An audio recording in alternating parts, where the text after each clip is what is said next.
this is a major topic for the course. Okay, we are going to be doing proofs in various forms throughout the course. Okay, and this is your opportunity to understand what proofs are. Okay, so what are proofs? Well, it's a way of establishing that a proposition is true, right? So how do we? Oops.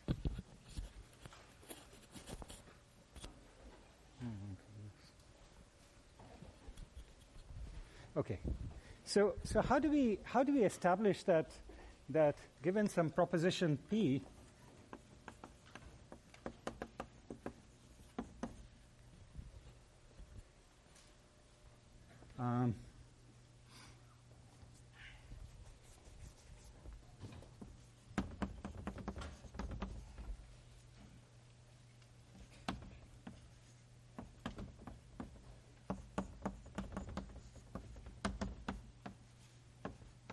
how do we establish that it's a true statement? Okay. Well, the problem comes up because the kinds of statements we are interested in are statements about infinitely many things. So we might have a statement like this, but we might also have some statement which says for all x, y, z belong to the positive integers, something, right? For all n greater than or equal to 3, for all x, y, z belonging to z plus, x to the n plus y to the n is not equal to z to the n. Okay. And so now what you have to do is you have to establish something that holds. So here you could establish this is true just by saying, well, I know this is true because, look, here's what works. X equal to 3, y equal to 4, z equal to 5. Right? 3 squared plus 4 squared equal to 5 squared. So it's true. There exists x, y, z such that x squared plus y squared equal to z squared. Now here, you want to show something holds for every natural number, every n greater than or equal to 3, for every x, y, and z. Okay? How do you show this? Well, to which you can maybe ask, why do I care?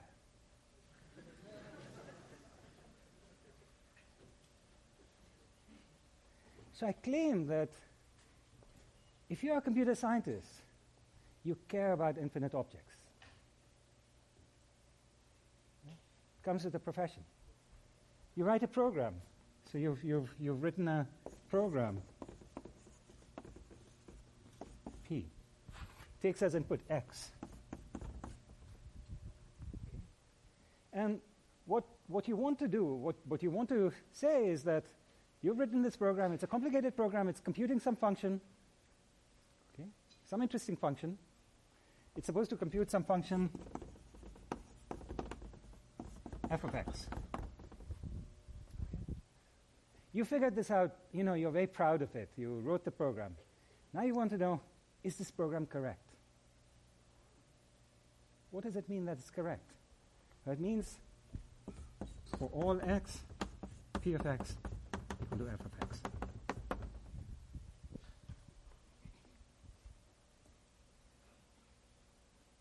Right? There's a whole area called program verification.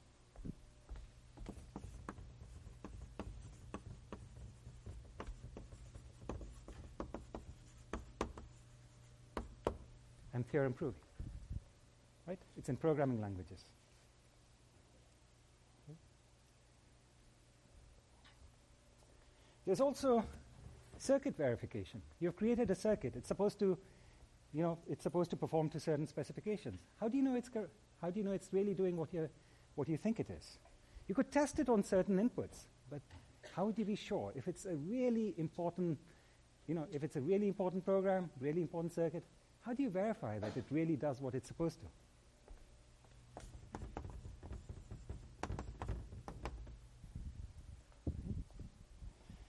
Okay, so now proofs are about taking these infinite objects and saying statements about infinitely many things and saying, here's why we know that they are true. Okay?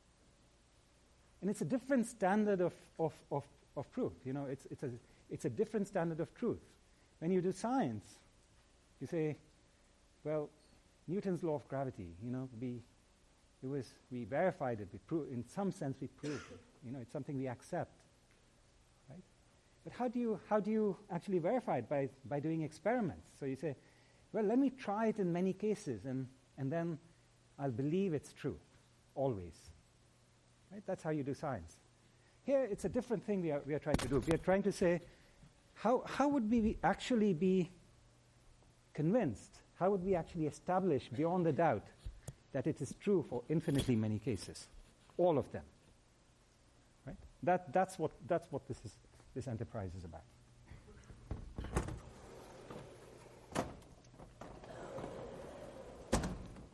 Okay, so now what's the form that these propositions are going to take? Well, usually they take the form for every x, p of x implies q of x.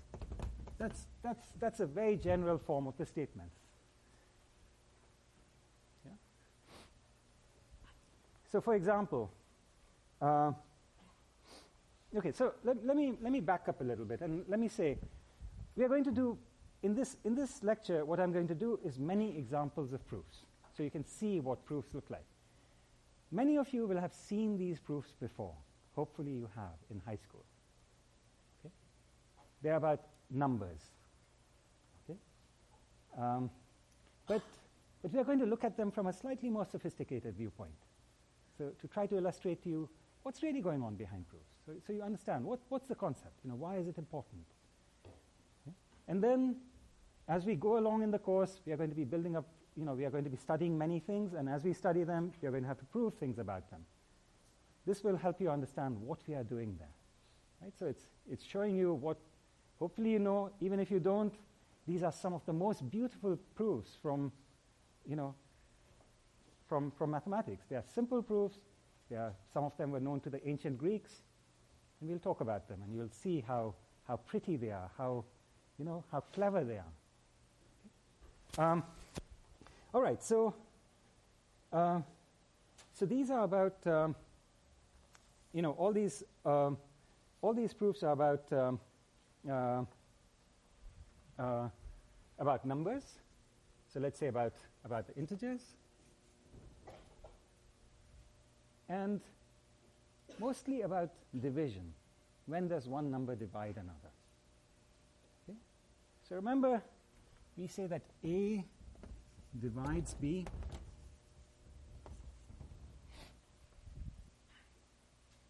We write it as A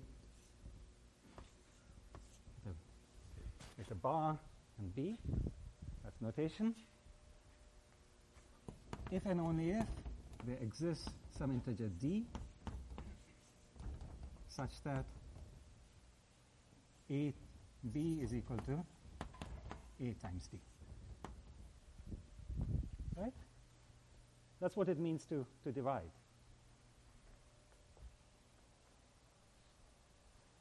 We also say, we may also say, use notation A does not divide.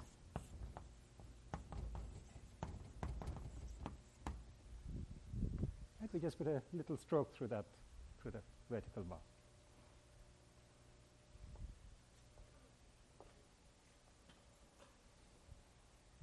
So now, we might say, well, for all A, B, C belonging to Z, if A divides B and A divides C, then A divides B minus C. Okay. So what do we want to do? We want to do, we have some proposition P and some proposition Q. And we want to say P implies Q. this proposition is a function of ABC, so P of ABC, Q of ABC. Right? We want to say P implies Q. All right, so now what are we going to do? Well, we are starting at P. We want to get to Q. What we want to do is take baby steps from P to Q. Right? We want to say, well, actually, it's completely clear when you look at it that P implies P1. Some other proposition. You take a step forward. You say, actually, this also implies P2. Well, what we're saying is P and P1 both imply P2. From everything we know on the left, we can also get P2. And then this also implies P3. And so on. This implies Pn. And in fact, Pn is equal to Q. Okay? So if this implies this, this implies this, this implies this, we chain it forward, and we get to Q, then we say, look, we can collapse the chain, and now P implies Q. Okay?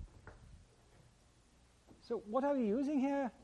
We are using this fact, which you should really verify for yourself, that if you have three propositions, P implies Q and Q implies R, then P directly implies R.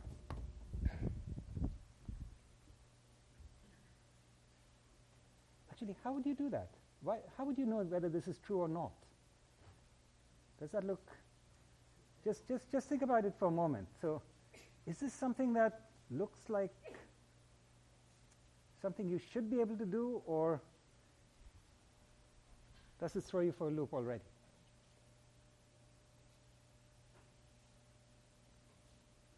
Can you say in sort of a couple of words what we would do here? A truth table. Yeah, you could do a truth table. Okay. Should we do a truth table? Let's do it. P, Q, R,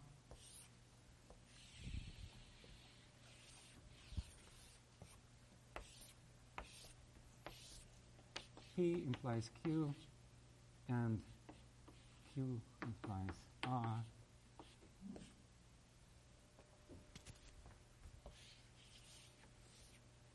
P implies R.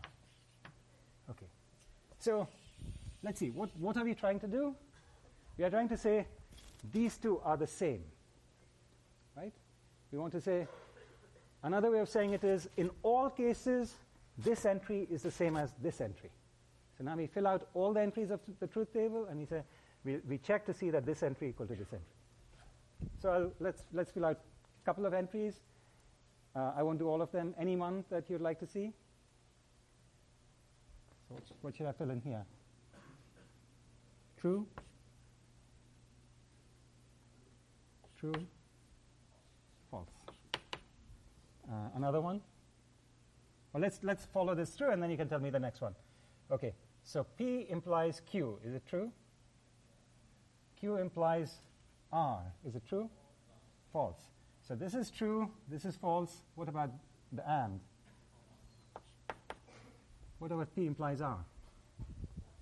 False. Okay. Let's do one more case. Anything? I'm sorry? True, false, true. Okay. P implies Q. False. Q implies R. True.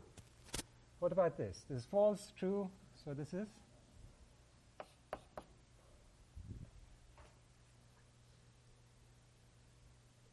What about the other one? Oh, sorry. This one's true. So they are not identical. I didn't say it correctly, did I?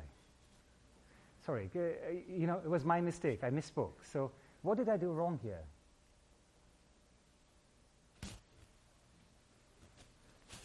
Sorry. When I translated this, I translated this incorrectly. What I was saying was P implies Q and Q implies R, then P implies R. They're not identical. What I'm saying is this implies this. right? Sorry, let me say this again since I made a mistake. Let's say this again. So what the claim is here, sorry, we are translating this into English. So what is this saying? What this is saying is this is the same as P implies Q and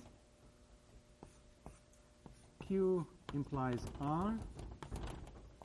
This whole thing implies P implies R. Okay? Right? It's not the same thing. It's that when you have these two conditions, this is automatically true. Right? When this is true, this is true. When this is false, it can be anything. Right? Okay, that's what you're getting. Actually, when this is false, this can be anything. Okay? Okay. So I won't go through the table again because, if you find another problem, we'll have to stick here and change it again. Okay, I'm kidding, right? It's okay. All right. Okay, so sorry, let's go back to this. Okay, so what we are doing in this kind of proof is we are saying we start from P, we want to get to Q, we are going to find these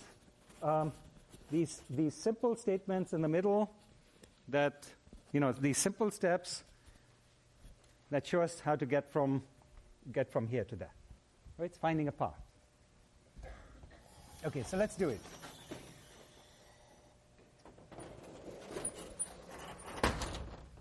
Okay, so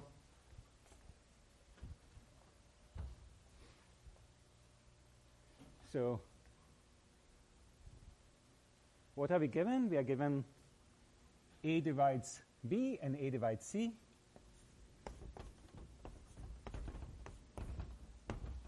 Okay. So what does this mean? By definition, it means that there's D1, A equal to B times D1, A equal to, C equal to A divides B. B equal to A times D1, right? So A divides B, B is equal to A times D1, C equal to A times D2. By definition of divide,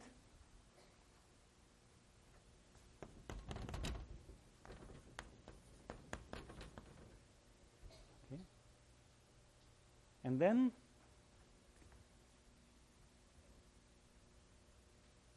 B minus C equal to A times D1 minus D2.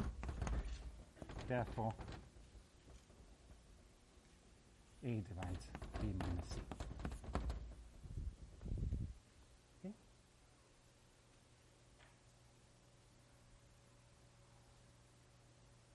So this was definition, simplification, definition, and we are done.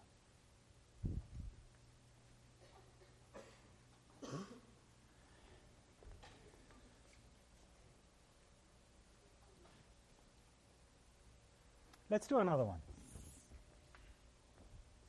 Let's do a slightly simpler one just to illustrate it a little better. All x, okay, x is odd, then x squared is odd. By the way, you'll notice that sometimes I'm being a bit sloppy. I'm not saying belonging to Z. I should really be saying that. Right? I should really be telling you what I mean by this. I should be, when I say for all x, there should really be a universe here. Okay? Sometimes I'll be sloppy and I'll say I'll leave it out because in this context it's clear we are talking about the integers today. Right? So just for convenience I'll leave it off, but then you are understanding in your mind that that's what I'm actually thinking. Okay. So again, what we want to do is start with P, get to Q. So x is odd. Another way of saying this is x equal to 2a plus 1. We want to say x squared is odd.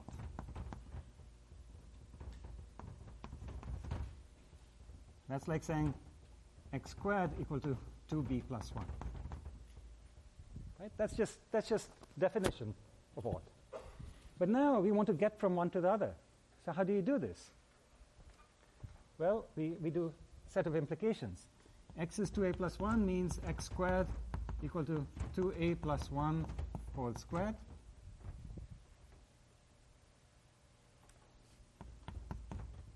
X squared equal to 4a squared plus 4a plus 1. And now, putting in b equal to 2 times 2a squared plus 2a. No, b equal to just that. We have x squared equal to 2b plus 1. Therefore, it's odd. Right? So we filled in our implications. We started from here. We wanted to go here. And then we filled in its baby steps. That's our proof. This is called a direct proof.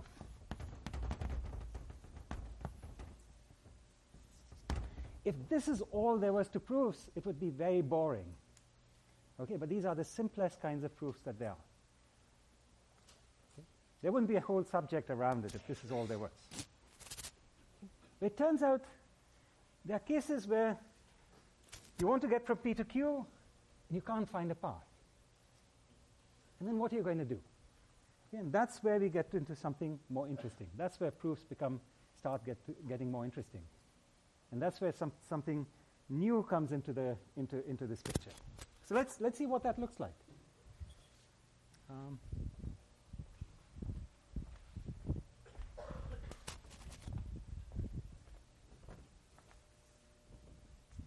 Okay, so let's do another example.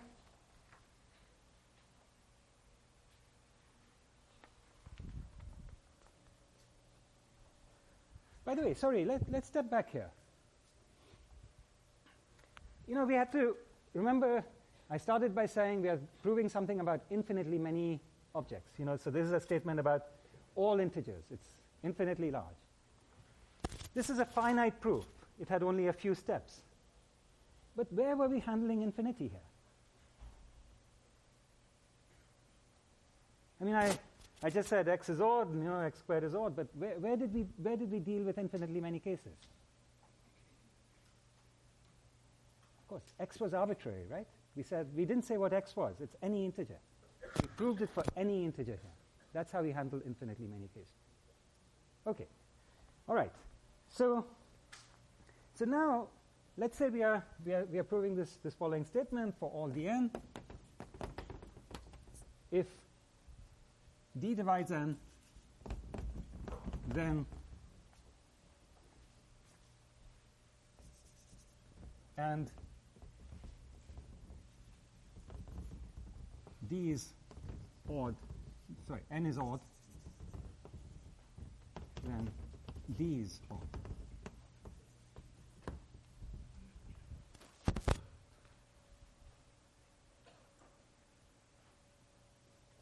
Okay. Yeah, d divides n is odd, that's p, then d is odd, that's q. So we want to do the same thing again. We start with p. We want to go, you know, we want to find p1, p2, etc. So eventually we get to q. Okay.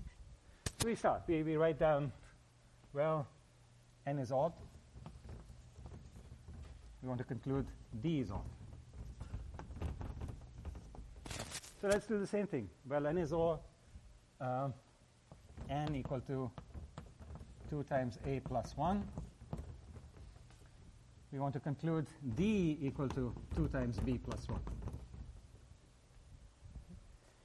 Now, how do we fill it in?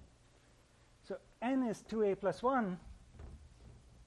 Okay, it's 2a plus 1. But what do we know about its factors? How does it factorize? What are its pieces? Who knows? I mean, how do you know? It's just a number. It's an odd number. Now, what do we can't get started. It's sort of hard to get started. So now you look at this and you say, well, this is what I wanted. I wanted a path down here, but I don't see any path. I mean, this seems like empty space for all I can tell. So how would I prove that P implies Q? I mean, I didn't find these sequence of small steps. So here's where something really interesting comes up. And that is something that we saw last time, which is P implies Q is the same as, it's identical to, it's contrapositive. What's the contrapositive? Start from not Q. And try to get to not P.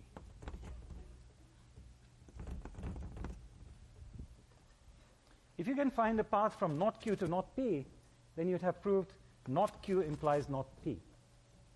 Remember we showed last time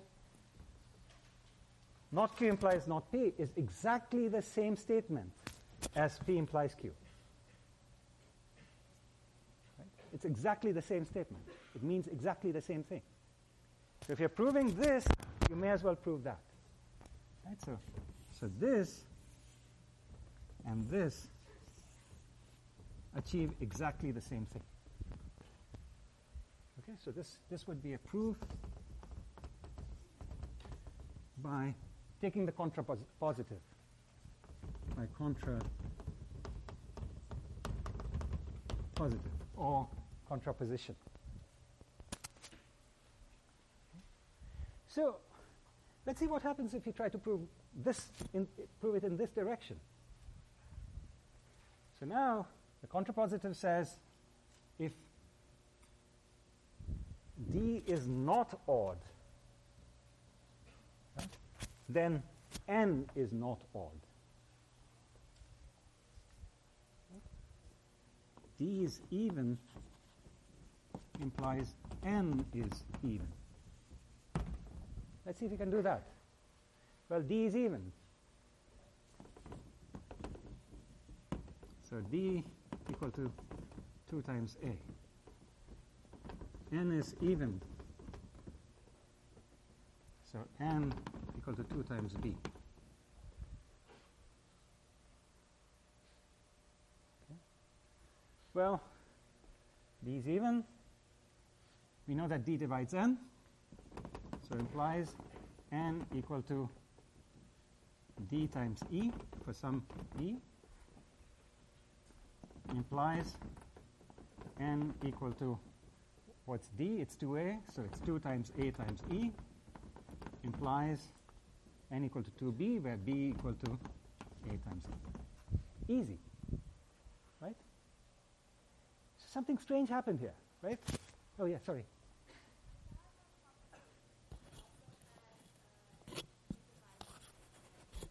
I'm sorry? Oh, yeah. So you're right. So you can, okay, so since this is an and, okay, you can really pull it apart. Okay, you can carry it along with you if you want.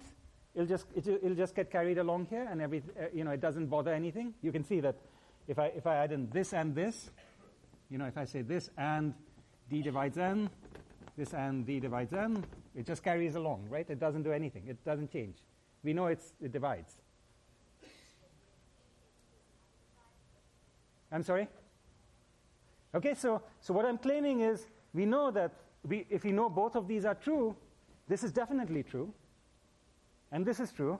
And I'm saying this implies this, right? So if this implies this, then this and this implies this and this. So what I'm claiming is that here's another rule. I'm saying if P implies Q, then P and R implies Q and R, always. Okay? And vice versa. Sorry, it's these two. It's always going to be the case. Yeah, yeah. I'm sorry? E is some number, right? D divides n, right? If D divides n implies there exists E such that n equal to D times E. Definition of divides. Right? Yes? How do you know that D divides n if you're assuming common modular? If you start with not Q. Oh, I see. I see. You're right. So let me do it this way. Let me if this, then sorry, you're right. Okay, so then P implies Q. Okay, so now we are saying if for all, okay, so let me rewrite the statement for all D and N such that, okay, so I'm just using it to define my universe, belongs to Z plus such that D divides N, okay? If N is odd, then D is odd. Okay, so now this is our universe. This is what we are living inside. Right? These are the numbers we are living inside. I'm sorry, yeah, this is, I'm glad you asked. This is much clearer. So this is the universe we are living inside. These are the only numbers we are considering for it. Right? It's an infinitely large universe. It's all those D and N where D divides N. For those, we are saying whenever N is odd, D is odd. Okay? So now, sorry. Okay. So now we really took the contrapositive, D is even, N is even. And it just became much simpler. Okay.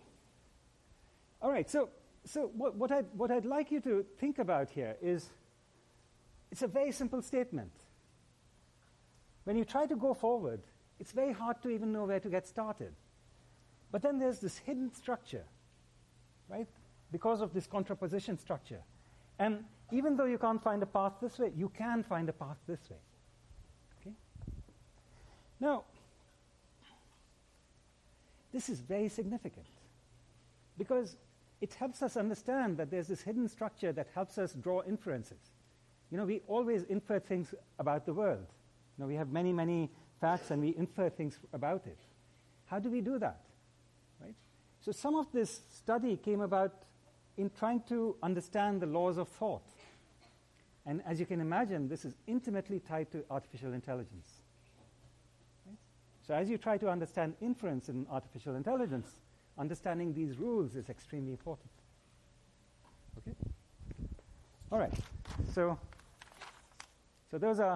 this is a very important proof technique. This is something that you should really try to understand and master because, as you can see, it's, in something this simple, you get completely stuck and then you turn around and it's easy. Okay?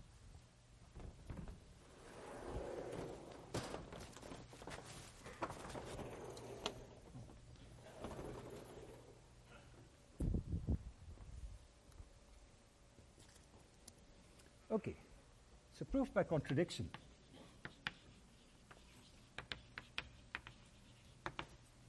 Actually, before we go to proof by contradiction, let me see if there are any questions. Yeah.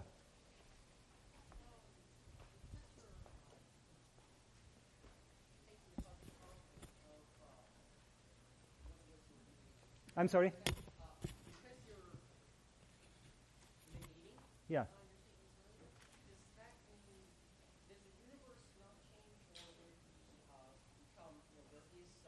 No, the universe doesn't change, right?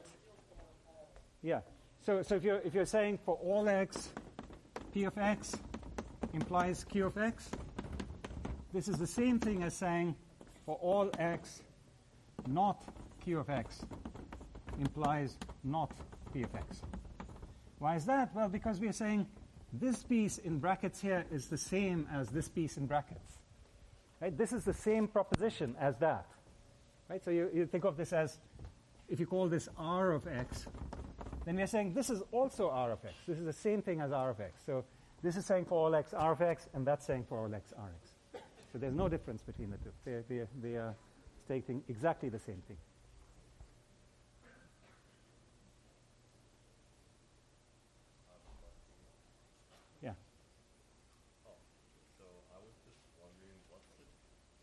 difference between, okay, so you just, because you just corrected how proof that for all GNN such that Yeah. the device N, and so N is on and J is on. So would there be a difference if it was instead proved that for all GNN, if the device N is on, then G is on? Maybe we'll take this offline. It's too.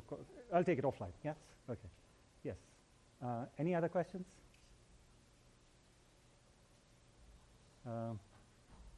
Okay. Let's see. Before we move on, let me just make a couple of announcements about the class, and then we'll get back to the next style of proof here. So, first of all, I'm sure most of you know by now, but in case there's somebody who doesn't,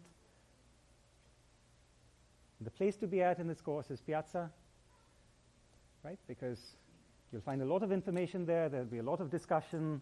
This is where you should go, and it'll make your life much easier. You'll learn better. Do it.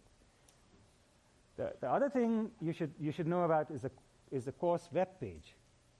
inst.ecs.berkeley, etc. Right? You'll find a lot of important material there. Right? So your homeworks, your notes, etc. As I said before, the notes are going to be posted well ahead of time.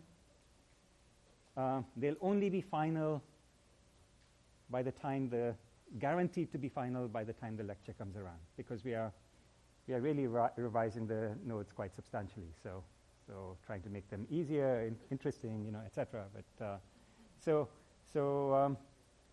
if you read the notes well in advance, like weeks in advance, it'll probably be, there'll be a lot of overlap with what we'll actually cover, but it may not be that good. As you get closer and closer, the overlap will increase, but you'll only know for sure when it's there, But of course, a few days in advance, it'll already be there. Okay, a week in advance. So, yeah. Are you going to expand the class for people? Yeah, I'm getting to that. Okay, so here's the exact thing on that. It's taking us a bit of time to work this out, but here's the current thing. So some of you, we've processed some of the wait list already, but there's a substantial amount yet to go. At the moment, the plan is to let in roughly about 80 to 100 students, and this will happen by tomorrow. Okay? Now, by tomorrow, most of you on the waiting list will know what the situation is. If you are having, maybe we are taking too long over it and we are being too careful about it, but if there are borderline cases, we might still be agonizing over a few of them.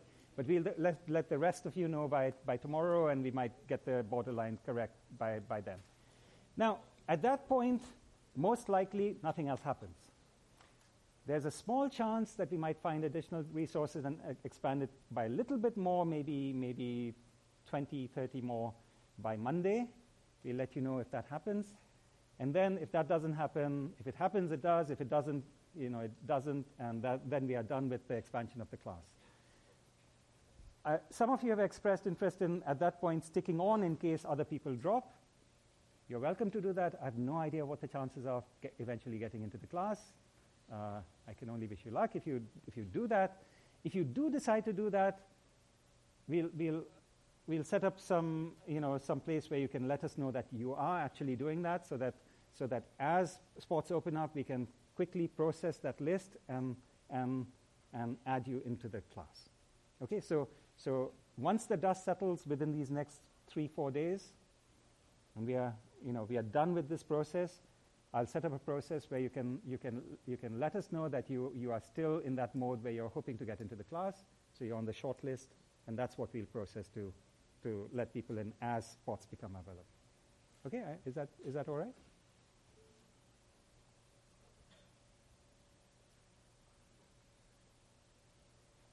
Any other questions? Oh, let me see. Let me bring up one more thing. Some people had asked, what about these extra credit problems? So here's the way you should think about extra credit. Okay, exactly how extra credit will be used is going to be, it's a little nebulous, but here's how you should think about it. If you're trying just to,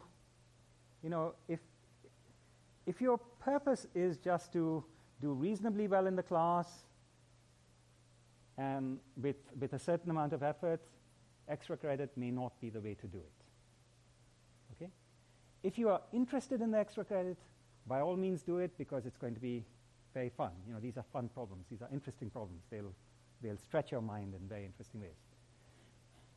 The one way in which extra credit will be used is towards the top of the class, definitely, to decide, what's the border between A and A+. That does require that you do try to go beyond the limits a little bit. Okay? But in terms of, if it's purely a consideration of grades, then don't bother with extra credit. But by all means, otherwise, I would encourage you to look at them. Sometimes they might be difficult. Sometimes they'll just tickle your fancy. They'll be. You look at this question that looks impossible, and then you look at it in a certain way, and it just falls apart. And it'll be these will be sometimes very beautiful problems. So again, I'm not trying to discourage you from looking at them. I'm actually trying to encourage you, but I'm trying to discourage you from looking at them for the wrong reasons. Okay? Yes. Is that because extra credit points will affect the curve, so they'll actually drag you down not to do the extra credit problem? No, I'm saying it will not. It's out. If you don't care about, let's say you don't care about getting an A+, and you don't care about extra credit problems, don't touch them. Don't look at them. Okay.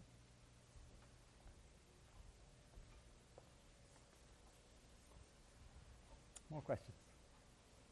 Okay. Okay, so let's go on to another proof technique, which is proof by contradiction. Now, here we are going to, yes? Are extra credit problems harder than exam questions? Harder is in the eye of the beholder. Some people absolutely dislike calculations and anything complicated. And those people might find the extra credit problems much simpler than exam questions. Because, they involve sort of thinking and how you change your picture of the world in interesting ways. And some people find that very, very easy and pleasurable.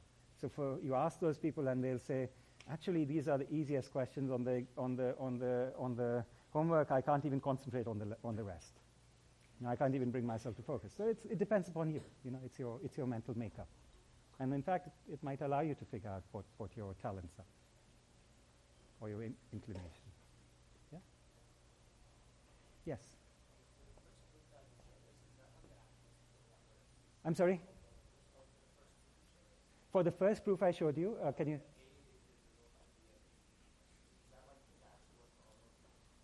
For all numbers, for all integers, yeah? Is that what you're asking? Yes, it's for all ABC, yes. Yeah. I don't know.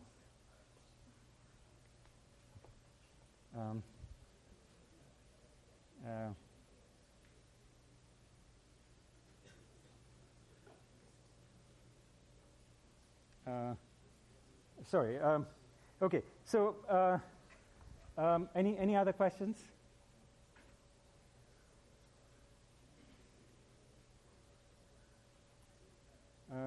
I think in your example, whatever, one of the conditions didn't hold. Yeah, good. Okay, so let's move on. Proof by contradiction.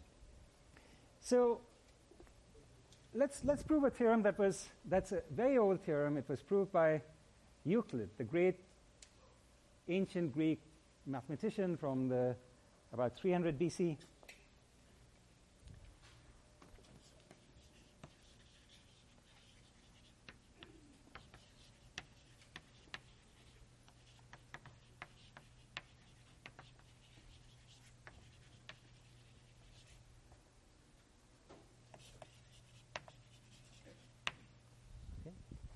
So, by the way, is this the first time I'm saying theorem?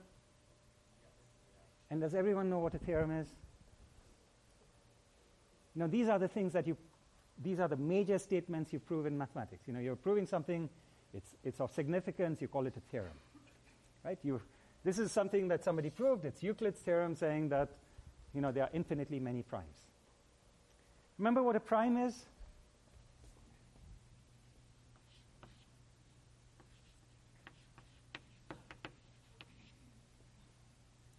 So it's an integer.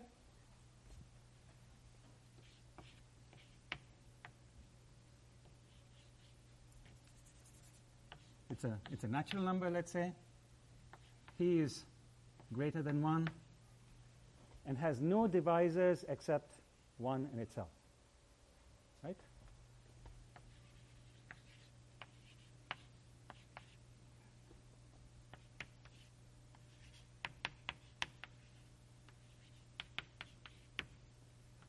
Right? It's prime if it's divisible only by itself and 1. So 2, 3, 5, etc. Okay. So there are infinitely many primes. Now, how would you prove it?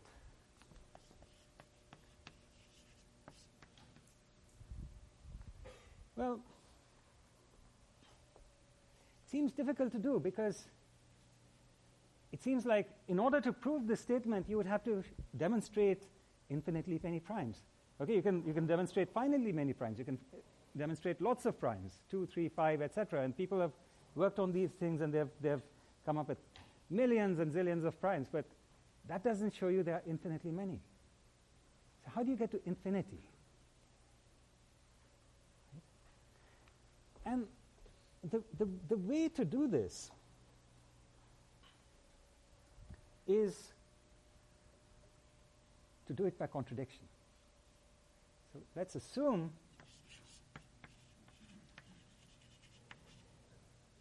that there are only finitely many primes.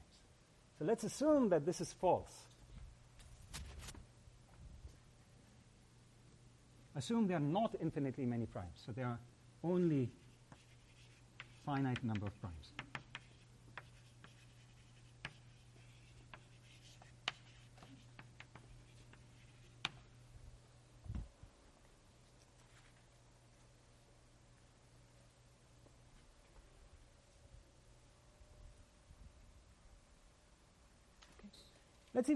Let's even assume what they are. Let's call them P1, P2, so on, up to P sub k. So they are a finite number. Let's call that finite number k. 50 billion and 4,000. Okay, that's the number of primes there are. Made up some number. So, okay, assume that's whatever number it is, that's the number of primes. And now what we are going to do is we are going to do a sequence of implications. So we will say, this implies this implies that, and so on. And then we get a contradiction. Okay? So then we get a contradiction meaning somewhere along the way we have proved Q, and somewhere along the way we have proved not Q. And we proved both Q and not Q.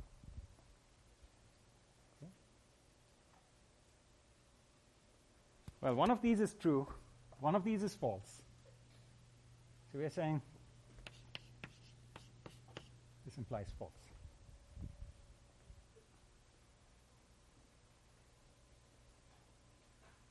Okay, so let's take this proposition. Let me call it R. What we've shown is that not R implies false.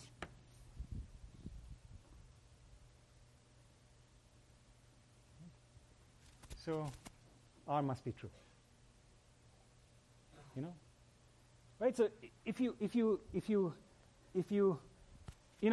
okay, sorry. So let's do it in many different ways. So let's leave this aside for now. We said if we assume that R is not true, if we assume that there are finitely many primes, then we are saying then false is true. Right? Because we started with a true statement, assume it's true, we do a bunch of implications, and then we are saying this must be true as well. But it's not true, it's false. Right? So something must be wrong. What could be wrong? Well, our implications are correct. Nothing went wrong here. There's only one thing we did which could be wrong, which is our assumption must be wrong. So R must be, not R must be false. We started with a false assumption. So the only other possibility is it must be true. So what gives us a right to do a proof by contradiction? It's the law of the excluded middle. Remember, when we started talking about propositions, we said a proposition is either true or false. And that seemed like a big restriction at that time because, it reduces your expressivity about the world so much because, the world is full of things where things are ambiguous. Right?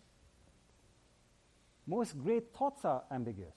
And so what this says is, here we are not going to talk about any of that. All great poetry is excluded, much of science, many things are excluded. But now, whatever we can talk about, we have great power here because of this law of the excluded middle. Because as soon as we know something is not false, it has to be true. There's no other two ways about it. Right? That's the only thing it has got to be. That's where we derive the power from. Okay, so the other way to see it, if you really want to see it, what we said was, well, not R implies false. Take the contrapositive. True implies R is true. True, of course. So is R true? Yes. If this is true, then it implies R is true. Right? Look up the rules of implication. So that see it any way you want, but formally or intuitively, but you're just trying to get to a contradiction. Okay, now how do we organize proofs? So it turns out, in order to prove this theorem, we'll need a lemma.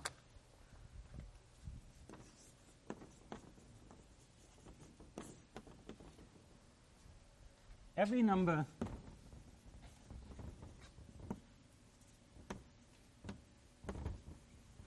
greater than 1 is either prime or has a prime divisor.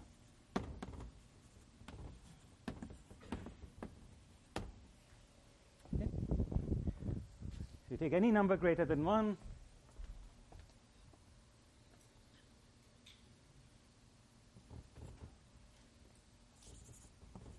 .35 is either prime.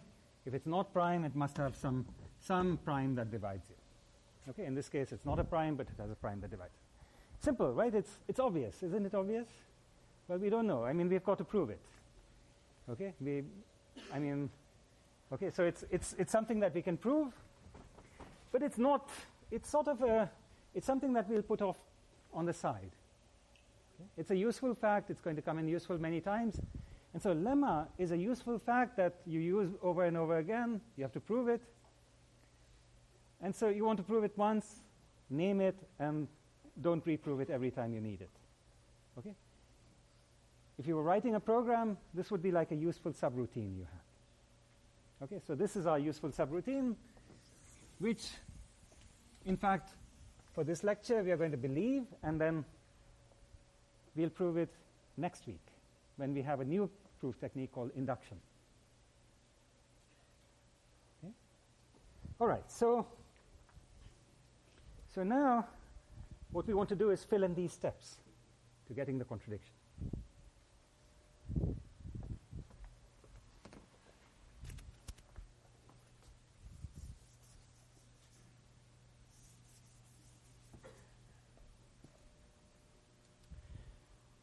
Okay, so there are only finitely many primes. So let's try to create another one. Let's try to see what happens now if we have only these primes. So let's try to look at a number q, which is p1 times p2 times pk plus 1. Right, in notation, this is product I equal to 1 to k of p sub I plus 1.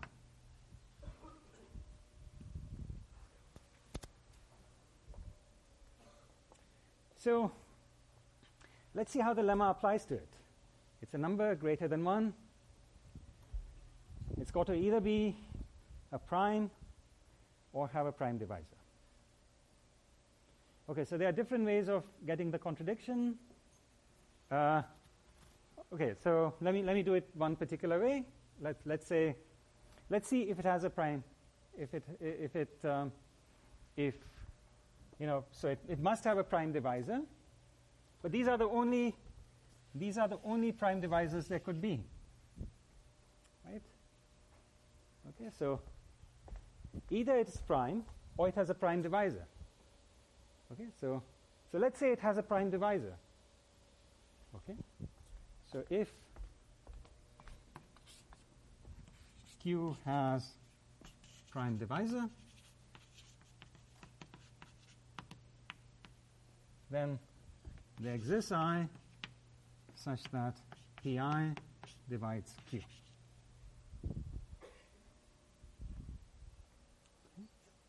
What else do we know about Pi?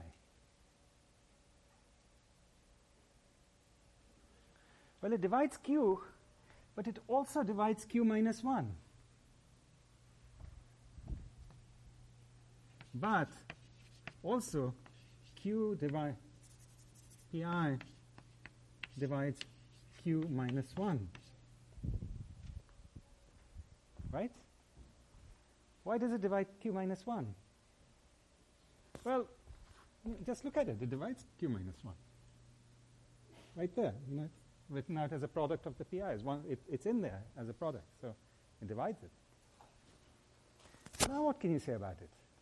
Pi divides Q and Pi divides Q minus 1. What must be the case?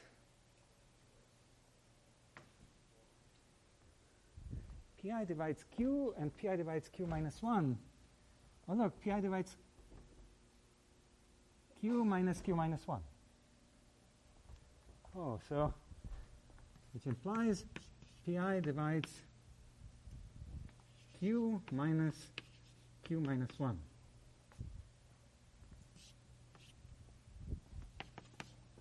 Pi divides 1. That doesn't work, right? That's not true. That's a contradiction. Right? Yeah. Any one of them. Any one of them. We are saying, well, if Q, there are two, if Q has a prime divisor, then it cannot be Pi. So, right? If you assume Pi was a divisor, then we are getting a contradiction. It can't be true. What's the only other possibility? It must be prime. But that's also not true. That can't be true because these were the only primes. So we have a contradiction. Okay? Let me say it a different way. I'll just say it in different ways until you find one that you like. So we started with a finite list of primes. We said these are the only primes. Then we said, let's create this number Q. And let's try to understand what it is. By that lemma, we know it's either a prime or it has a prime divisor. Now we could say, say it slightly differently. I'd say, well, look, it's obviously not a prime because it's not on the list. It's bigger than these numbers, right? So it's not a prime. Q not prime. Right? Because not on the list. It's bigger than the numbers on the list. Therefore, from the lemma, we know that it was either prime or it has a prime divisor. So it must have a prime divisor. Right? So it has a prime divisor. So there must be some one of these numbers on the list which divides Q. But then we also notice that that number divides Q minus 1. And so that implies it divides 1, which is a contradiction. Okay? So our assumption, this whole chain of reasoning started with assuming that the theorem was false, and it led us, in the end, to a contradiction.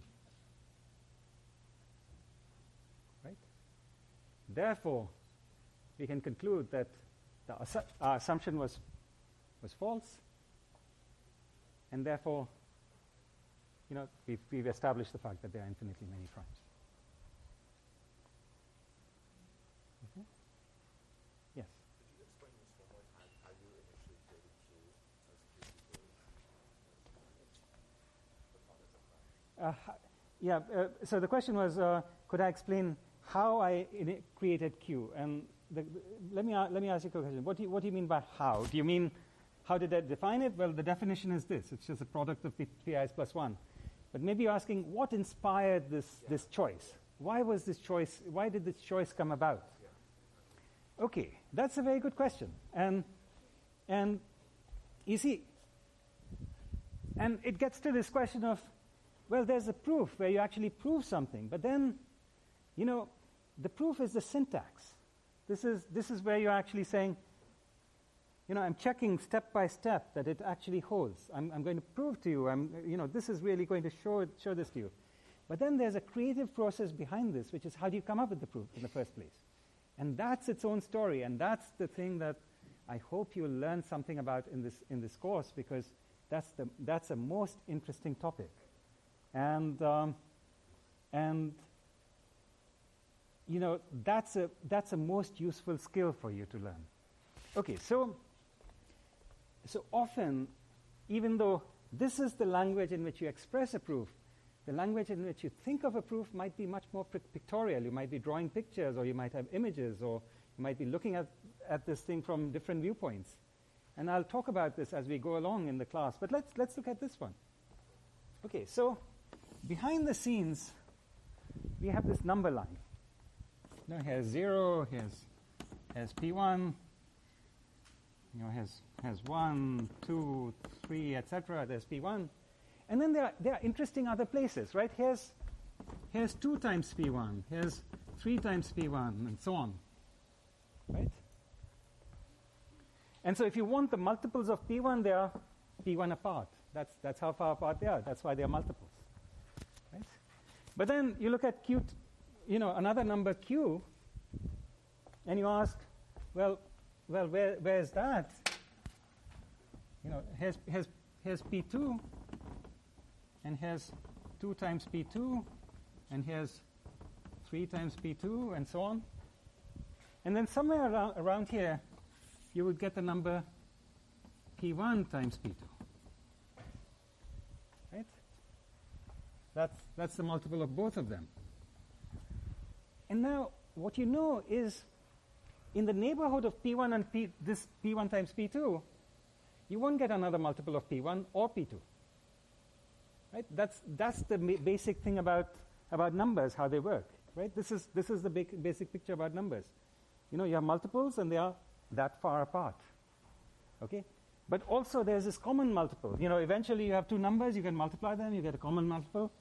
And now both of them are far apart from that. You have one point where you don't have multiples of any one of them.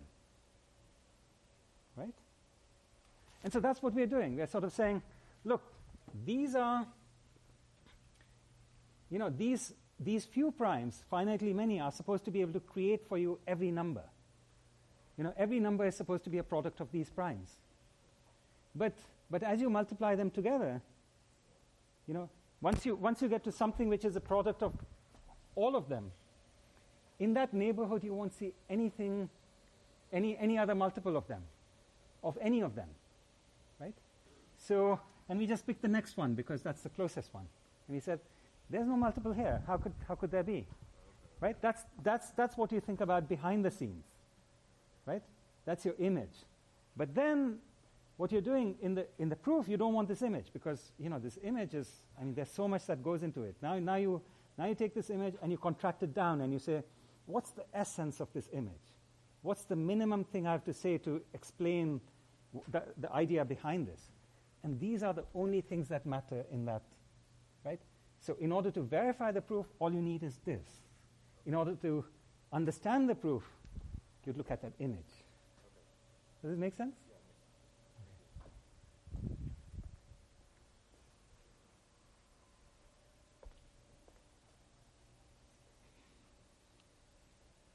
Yeah. Yes. Yeah. Oh, pi divides 1. P is a prime. P must be greater than 1. Yeah?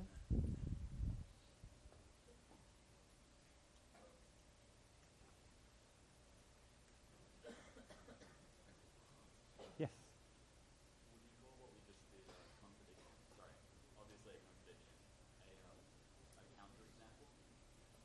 No, it's a proof by contradiction. It's a proof by contradiction. But would you're saying that Q breaks that contradiction? Yeah, I won't get into that. It's up to you, right? So, but it's just a proof by contradiction. Yeah. Okay. Yeah. Other questions? No. Okay, let's do another proof type.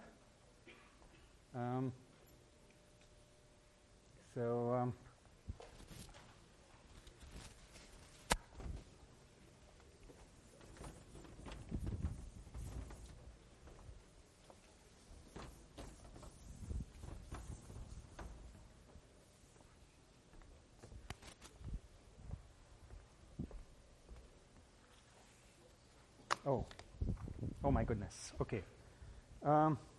Here's another proof by contradiction, which you've probably seen before.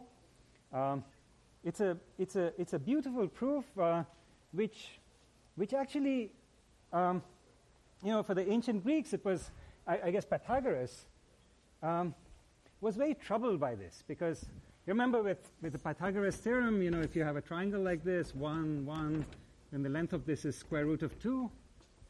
And for the ancient Greeks, a number meant a rational number.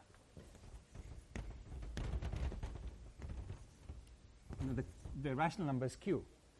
A rational number Q is of the form A over B, where A and B are integers, and B is not equal to 0. Right? 1 over 2, 3 over 5, 2 over 4. But of course, 1 over 2 equal to 3 over 4 equal to 2 over 4 equal to 3 over 6. And this is in its lowest terms. You can always cancel out common factors, and you can always get down to something like this, right? You can always make sure there are no common factors between numerator and denominator. So these were supposed to be numbers. You had ratios of, what were numbers? Numbers were like 1, 2, 3, and ratios of these numbers. But then there was a scandal. The scandal was they discovered that theorem, square root 2 is irrational. Okay? You cannot express it as a over b for any integers a and b. There's no way to write square root 2 as a over b. Now, why would this be such a scandal? Why would this be such, it was treated with incredible secrecy. It was like a state secret. Because, you see, it seemed to undermine the whole number system. Because they understood numbers as being, counting. They understood counting because, it's obvious. There's 1, 2, 3, etc. You see it around you. And then ratios, they knew how to deal with it. It's clear. It's intuitively obvious. You can divide one by the other. You do it geometrically because that's what they were doing.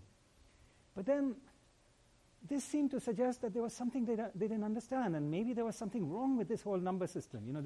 This perfection they thought they had. There was something wrong with it, and maybe the whole structure would collapse, and maybe, everything they designed using numbers, maybe it would fail at some point.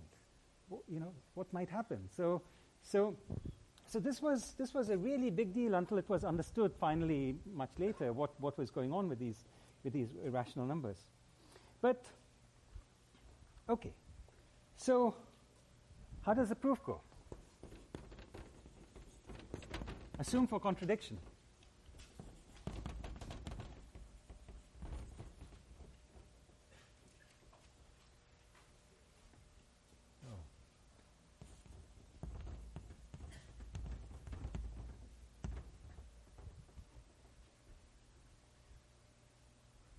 That square root 2 equal to a over b.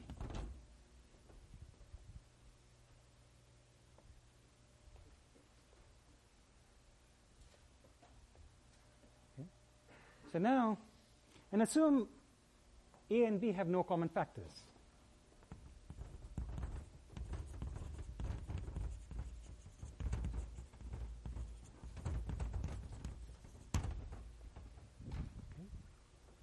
All right.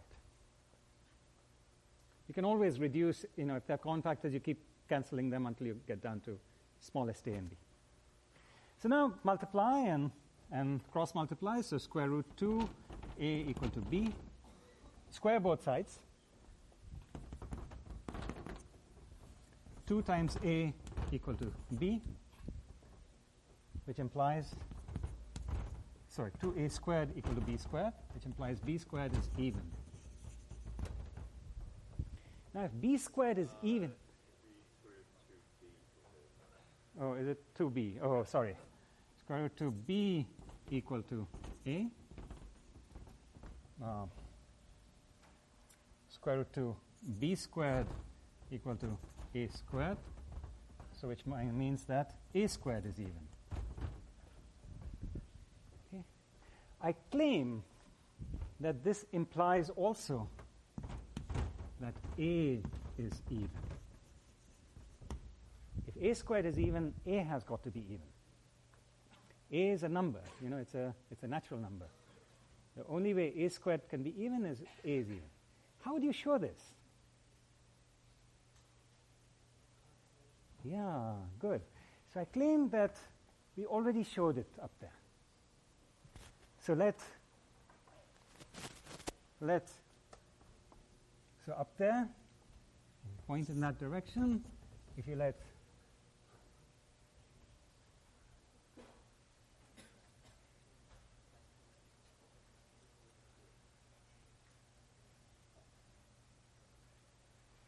is that what we showed or no? If d is even. No, sorry. It was the opposite direction. So sorry, we didn't show it up there. Okay, so I claim that. Let me just leave this as a lemma. You see how useful lemmas are? Okay. So this is a lemma you will prove for yourself by, actually, if you try doing it. I don't even think you have to prove it, you just plug it in. Like you said. No, I think it's the wrong direction. Let's leave it for now. We are running short on time, but it may be, I thought it was true. I thought we had proved it there. I don't think it is true, but please check. Okay? But most probably we have not, or if we have not, then call it a lemma and try to prove it. Okay? And think about what proof technique. You'll try to prove it, it won't be easy, and then you'll use one of these proof techniques, and it'll be completely obvious. Okay? All right, so let's just finish up. Okay, a squared is even, a is even, so a equal to 2c. We substitute a equal to 2c, square root 2b equal to 2c, implies b equal to square root 2c, implies b squared equal to 2c squared. So b squared is even, implies b is even. So now a is even, b is even. They don't have any common factors. Contradiction.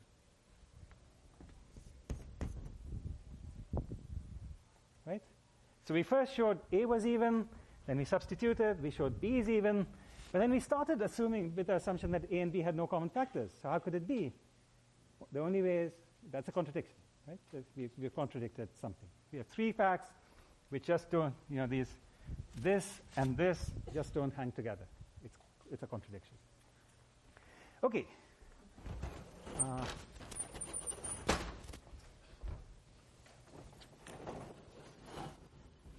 Very quickly, let me do one last proof, which is by cases.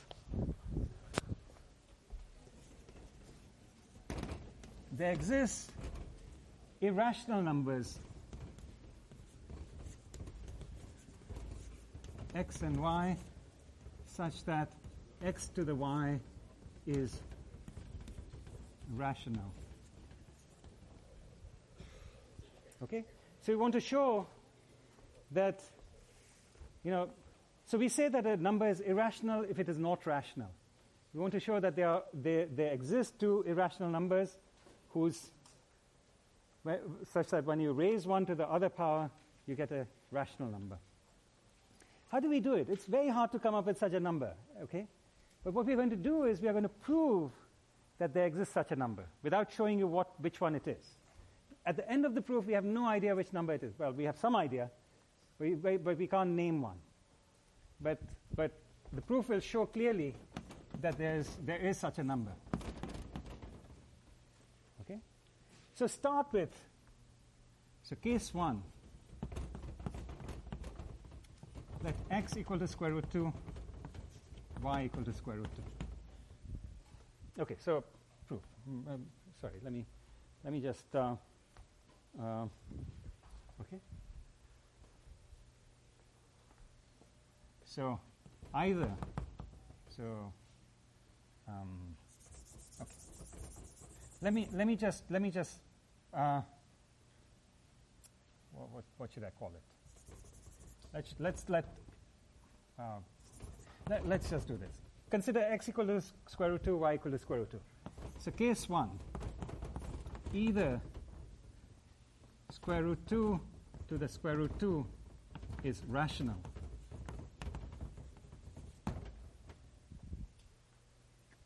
Okay.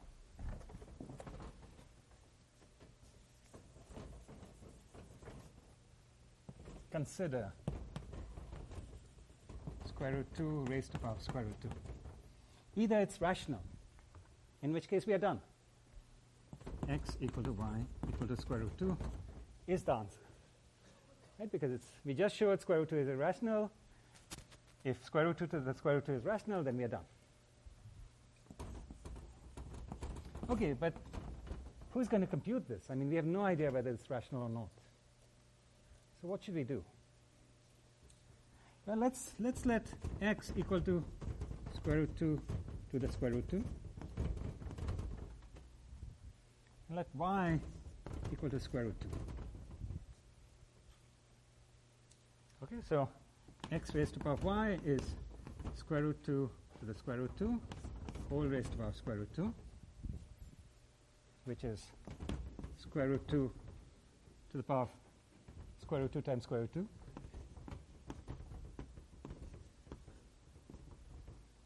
Which is square root 2 squared, which we can calculate. It's 2.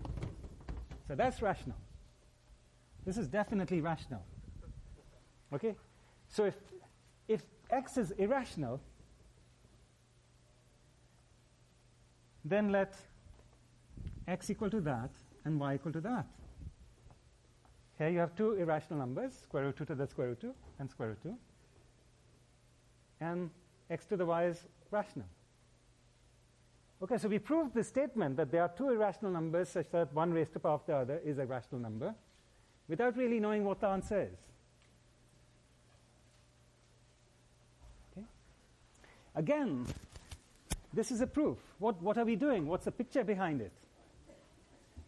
Well, the picture behind it is, you see, we looked at these three numbers. There was square root 2, which we know is irrational. Right? Then there's square root 2 to the square root 2. So we know this is irrational. And then we looked at square root 2 to the square root 2 to the square root 2. And we said, this is rational. Right? And what we're saying is, you can go from here to here by raising by square root 2 or here to here. We don't know what this is. But whatever it is, you're going from irrational to rational. So either you go in this step or in this step. Right? Okay. See you next time.